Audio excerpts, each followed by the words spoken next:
Thought I'd do a bit of a review of the latest Dapol coaches that have just arrived at dealers, the Toplight GWR coaches, and this is one from the set 1, which is pre-grouping in lined crimson. The first thing we notice is they have the outer packaging, which seems to be creeping in now to more and more of the manufacturer's boxing. And the other good thing to say, the boxes are thicker than before, not the flimsy old Dapol cartons, but a decent size and much more robust. I'm going to pull out clam, the information sheet,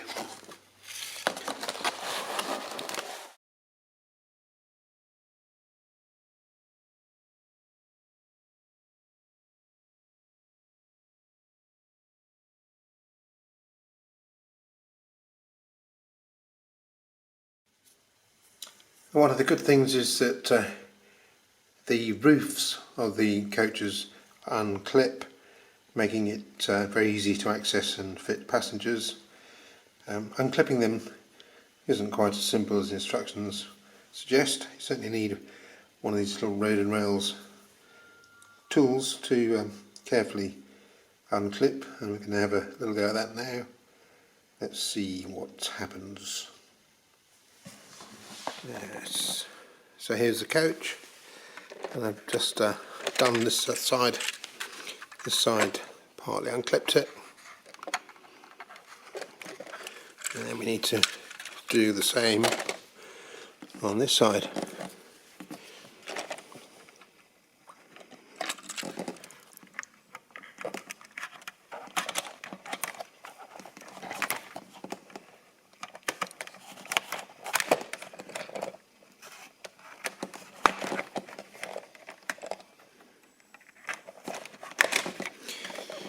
There we go, success.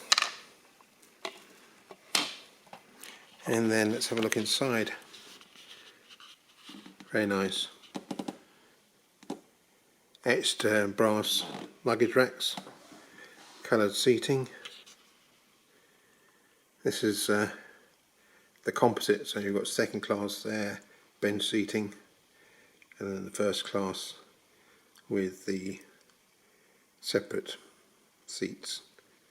And then this is the contact for the lighting, which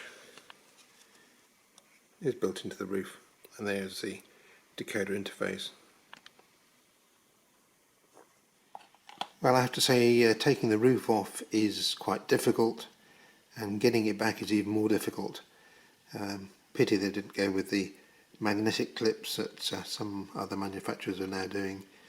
I can see quite a few breakages potentially with the way the roof unclips. The information sheet sets out details about the lighting. So the good thing with the lighting is that the coaches have mains powered lights, which will work without a decoder, but you can install a 6-pin decoder, typical of Dapol with their electrics on locomotives. Doesn't seem to be any better with this.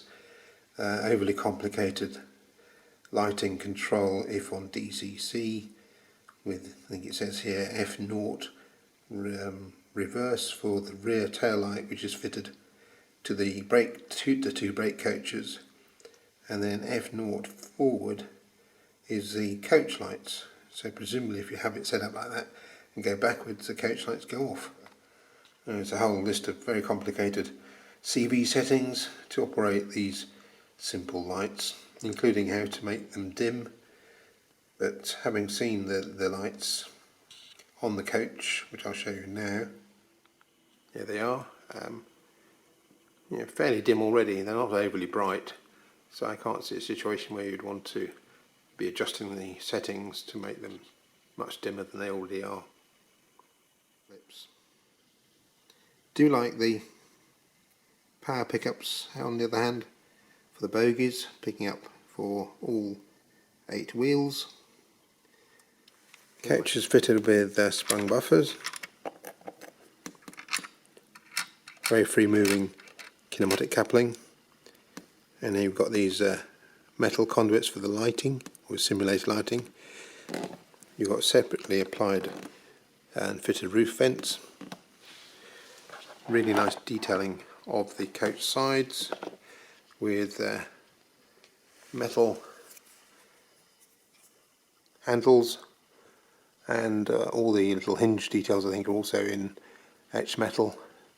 This is metal. The chassis and the bogies are metal, giving a weight, I think it's around 160 grams for each coach, which, considering they're quite small, is pretty good. So overall I think these are for about £55 very good value for money. My only gripe is really the difficulty of removing the roof to put passengers in. Could be a lot simpler than they've made it. So we'll see a rake of 4 of these coaches running for a short while.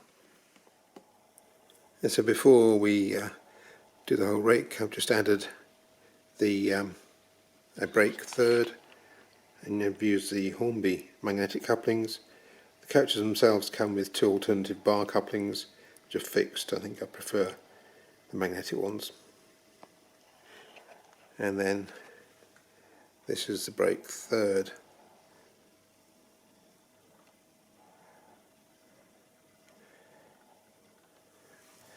Which has rear guard aspect windows and working tail light. You can see that hopefully. Yep, there we go.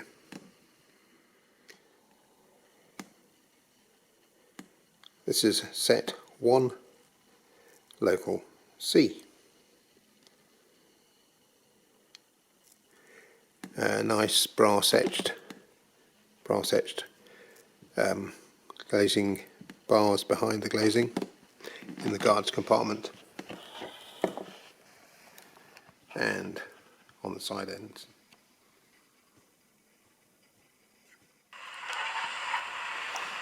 We have a Drummond 700 in southern livery to haul the Toplight coaches.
marks and calling it better than 4 marks now.